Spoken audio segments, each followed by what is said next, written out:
Good afternoon, dear students. Today's topic is uni-junction transistor. Okay, so इस video में हम लोग क्या क्या देखेंगे?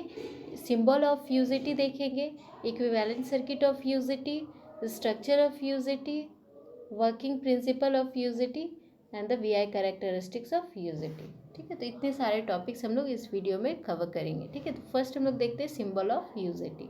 ठीक है, ये मेरा सिंबल हो गया यूजिटी का. ये 3 टर्मिनल डिवाइस होता है, इमीटर, बेस 1 एंड बेस 2.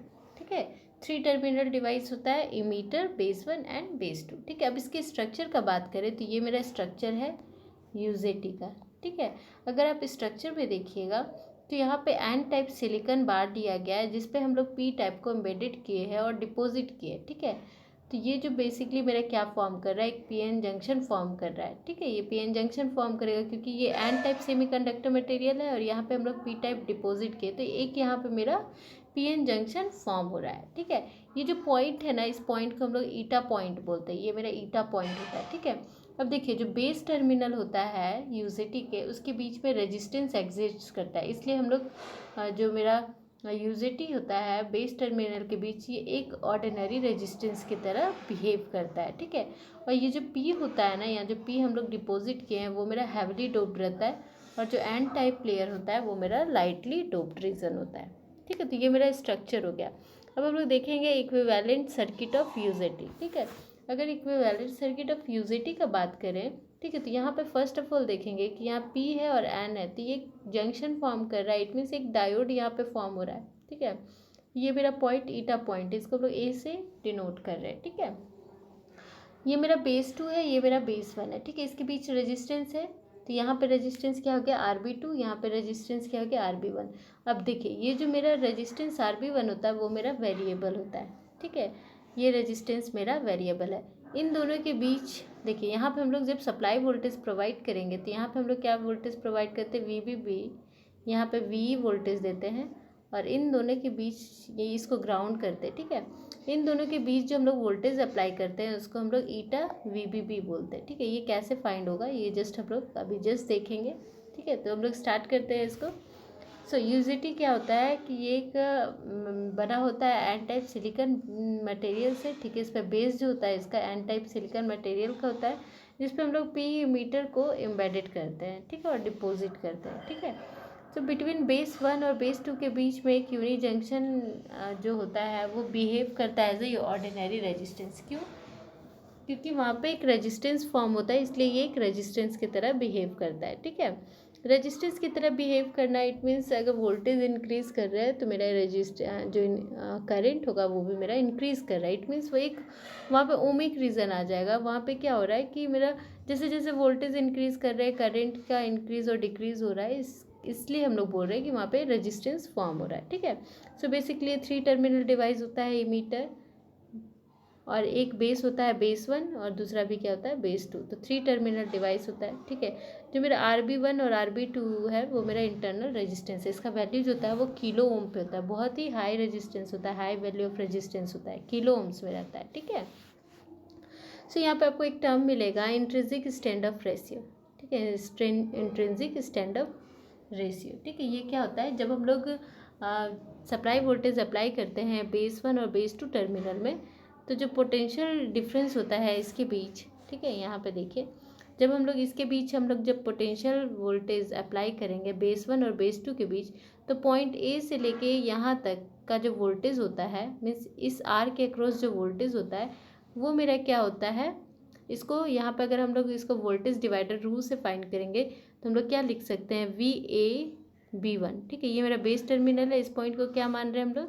ठीक है, ये टर्मिनल मेरा A है और इस टर्मिनल मेरा B1 है, तो इन दोनों के बीच का वोल्टेज क्या होगा मेरा VAB1 इज इक्वल्स टू. ठीक है, यहाँ पे हम लोग वोल्टेज डिवाइडर रूल लगाएंगे तो क्या हो जाएगा VBB इंटू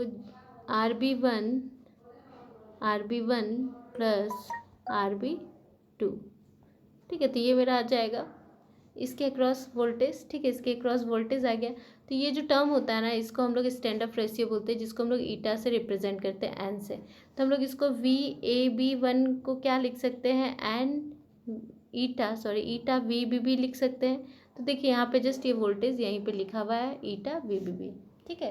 तो इस तरह से हम लोग इसको फाइंड करेंगे। तो देखिए यहाँ पे लिखा है V A B one is equals to R B one upon R B one plus R B two into V B B is equals to. तो ये मेरा बेसिकली क्या होता है, स्टैंड ऑफ रेशियो होता है। इसका जो वैल्यू होता है ना, वो मेरा कहाँ से कहाँ तक वैरी करता है, 0.51 टू 0.82 तक ये वैरी करता है, ठीक है। तो यहाँ तक क्लियर है। नेक्स्ट हम लोग देखेंगे working of UJT and characteristics of UJT, ठीक है। सो देखिए ये मेरा इक्विवेलेंट सर्किट है यूजेटी का, ठीक है। यहाँ पे हम लोग वीबीबी अप्लाई कर रहे हैं, ठीक है, वीबीबी अप्लाई कर रहे हैं। तो वीबीबी अप्लाई करने का मीन्स कि हम लोग इसको ग्राउंड कर रहे हैं और यहाँ वीबी दे रहे हैं, मीन्स इन दोनों के बीच में हम लोग एक वीबीबी वोल्टेज अप्लाई कर रहे हैं, ठीक है। इसका मतलब ये हुआ। और यहाँ पे हम लोग इन दोनों के मीन्स इमीटर और बेस टर्मिनल के बीच, बेस वन टर्मिनल के बीच हम लोग वी सप्लाई दे रहे हैं, वीई, ठीक है, अप्लाई कर रहे हैं मीटर वोल्टेज, ठीक है। अब देखिए इसका मेन कंडीशन क्या होता है कि मेरा जो यूजेटी है कब मेरा ऑफ होगा और कब मेरा ऑन होगा, ठीक है। तो ये जो मेरा डायोड है, इस डायोड का हम लोग वोल्टेज ड्रॉप जस्ट एज्यूम कर रहे हैं कि ये मेरा वीडी है, ठीक है। और इसके अक्रॉस जो वोल्टेज ड्रॉप है वो मेरा क्या है, ईटा वी बी बी, ठीक है। ये जस्ट अभी हम लोग फाइंड किए। तो जो मेरा यूजेटी को ऑन होने के लिए वी का वोल्टेज इन दोनों के वोल्टेज से ज़्यादा होगा तब मेरा यूजेटी ऑन होगा, अदरवाइज यूजेटी मेरा ऑफ कंडीशन में रहेगा, ठीक है। यहाँ पे दो कंडीशन लिखा है कि जब मेरा ये वी, ठीक है, is less than V D plus N sorry eta V B B, ठीक है। जब मेरा वी जो है वो मेरा V D plus eta V B B less than होगा तो मेरा यूजेटी क्या होगा, टर्न ऑफ रहेगा, मीन्स ऑफ रहेगा इस कंडीशन में, ठीक है। ऑन करने के लिए क्या होगा कि इन दोनों के वैल्यू मीन्स इसके वोल्टेज और इसके वोल्टेज से जब ये ज़्यादा होगा, मेरा वी ग्रेटर होगा, तब मेरा यूजेटी क्या होगा, टर्न ऑन होगा और विल बी ऑन होगा, ठीक है। सो देखिए when V is applied V start increasing from zero, ठीक है। जब हम वी अप्लाई करेंगे तो ये स्टार्ट करेगा ज़ीरो से इंक्रीज़ करना। जब मेरा वी मेरा इसके लेस देन इससे रहेगा तो जो इमीटर बेस जंक्शन जो है इसके बीच में, इमीटर और बेस दो जंक्शन है, इमीटर बेस वन जंक्शन और इमीटर बेस टू जंक्शन। तो जो इमीटर बेस वन जंक्शन होगा वो मेरा क्या होगा, रिवर्स बाइस पे रहेगा, ठीक है। इस टाइम ये क्या होगा, रिवर्स बाइस पे रहेगा, ठीक है। व्हेन ये क्या होगा, मेरा इमीटर बेस जंक्शन यहाँ पे रिवर्स बाइस पे रहेगा और जो इमीटर करंट जो होगा ना आई, ठीक है, वो मेरा क्या होगा, नेगेटिव होगा। इस टाइम रिवर्स बाइस में है तो मेरा नेगेटिव करंट फ्लो करेगा, ठीक है। तो जैसे कि यहाँ पे शो किया गया, यहाँ पे देखिए ग्राफ बना है, ये मेरा आई वर्सेस वी के बीच में ग्राफ है, means emitter voltage versus emitter current के बीच में ग्राफ। यहाँ पे इस टाइम पे मेरा क्या होगा, नेगेटिव करंट मेरा फ्लो कर रहा है, ये नेगेटिव करंट हो गया, ठीक है, नेगेटिव करंट हो गया। फिर देखिए जैसे ही मेरा when V is equals to और ग्रेटर देन मेरा N V B V eta V B B plus V D के बराबर होगा, ठीक है, एट पॉइंट बी। जैसे ही इंक्रीज करके पॉइंट बी तक जाएगा, इस ग्राफ को देखें यहाँ पॉइंट बी तक आएगा, तो इस टाइम क्या होगा, जो मेरा यूजेटी है इस टाइम जो मेरा आई है वो मेरा पॉजिटिव रहेगा और जो मीटर बेस जंक्शन है वो स्टार्ट कर देगा कंडक्शन करना। और जो वी डी होगा इस टाइम मेरा जो यहाँ जो वी डी है वो मेरा वोल्टेज फॉरवर्ड वोल्टेज ड्रॉप है इमीटर बेस जंक्शन का। यहाँ जो वी डी है गिवन है वो मेरा क्या है, forward voltage drop of emitter base junction, ठीक है। तो यहाँ तक क्लियर है। अब ये जो पॉइंट होता है ना कि देखिए एक पॉइंट तक ये क्या होता है ना कि वी मेरा इंक्रीज करता है और एक सर्टन पॉइंट तक जाके वो रुक जाता है, तो उस पॉइंट को हम लोग क्या बोलते हैं, पिक पॉइंट। एक पिक पॉइंट के बाद जाके फर्दर आप इंक्रीज कीजिएगा तो वो इंक्रीज नहीं होता, वोल्टेज उतना ही तक रुका रहता है, ठीक है। तो वो मेरा पॉइंट बी जो है वो मेरा पिक पॉइंट है, ठीक है। इसके बाद क्या होता है कि मेरा यूजेटी टर्न ऑन हो जाता है। इस पॉइंट बी को हम लोग क्या बोल सकते हैं, words of turn on off UJT, ठीक है। तो पिक पॉइंट पे मेरा यूजेटी जाके टर्न ऑन होता है। इसके बाद क्या होता है, ठीक है, तो point B is called peak point. At point B when V is equals to eta V B B plus D the emitter start to inject holes into the lower base region one, ठीक है। इस time क्या होता है कि जब मेरा pick point तक चला जाता है तो इमीटर रीजन जो है वो इंजेक्ट करता है होल्स को रीजन 1 पे, जिसके चलते क्या होता है कि चार्ज कैरियर इंक्रीज कर जाता है बेस रीजन में। अब देखिए जैसे ही बेस रीजन में बहुत सारे चार्ज कैरियर आ जाते हैं तो वो क्या होता है, वहाँ पे टेम्परेचर इंक्रीज कर जाता है। अब टेम्परेचर जैसे ही इंक्रीज करता है तो जो मेरा RB1 है, रेजिस्टेंस ऑफ बेस 1 रीजन, वो क्या हो जाता है, डिक्रीज करना स्टार्ट करता है।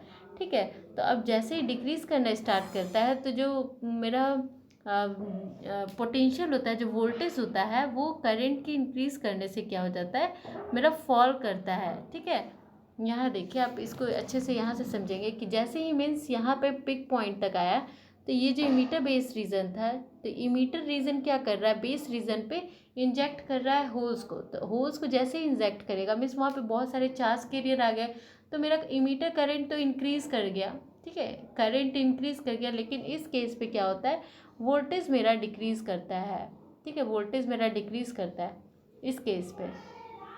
यहाँ पे देखिए टेम्परेचर जैसे ही इंक्रीज कर जाता है, बहुत सारे चार्ज कैरियर आने की वजह से टेम्परेचर मीन्स वहाँ पे क्या होता है, टेम्परेचर इंक्रीज कर जाता है, तो RB1 मेरा क्या हो जाता है, वो डिक्रीज करता है। अब RB1 डिक्रीज करता है तो फिर उसके साथ साथ मेरा वोल्टेज भी डिक्रीज करता है। ठीक है, तो यहाँ देखिए आपको दिखेगा जब हम लोग करंट को इंक्रीज कर रहे हैं तो ये जो वोल्टेज है वो मेरा डिक्रीज कर रहा है, डिक्रीज करके एक सर्टेन पॉइंट तक आता है। इस पॉइंट को हम लोग क्या बोलते हैं, वैली पॉइंट।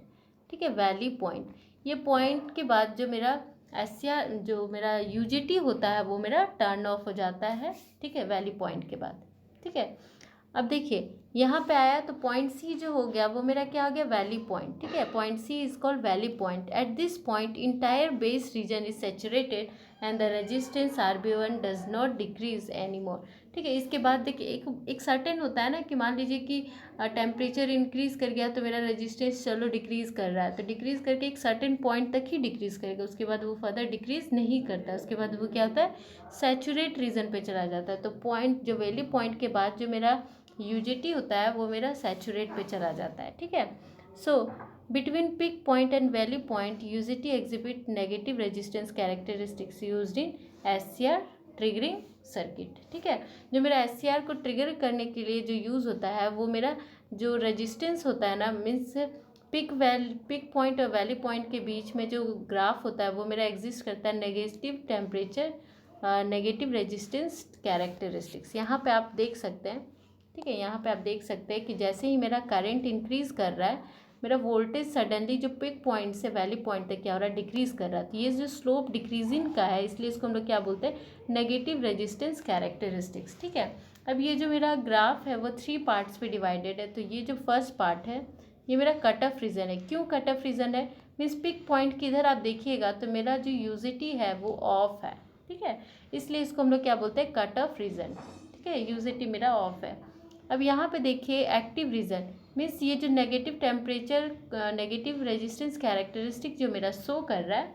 ठीक है, तो इस पे मेरा जो UJT होता है एक्टिव रीजन होता है, इट मीन्स ये यहाँ पे ऑन रहता है। ठीक है, फिर वैली पॉइंट के बाद जो मेरा UJT क्या होता है, सैचुरेट हो जाता है। इट मीन्स ये जो फर्दर रेजिस्टेंस होता है डिक्रीज करना बंद हो जाता है। ठीक है, तो ये मेरा वर्किंग होता है UJT का। ठीक है, सो आई होप आप लोगों को क्लियर हुआ होगा कंसेप्ट UJT का। ठीक है, नेक्स्ट वीडियो में हम लोग UJT का ट्रिगरिंग सर्किट देखेंगे। ठीक है, so thank you all of you.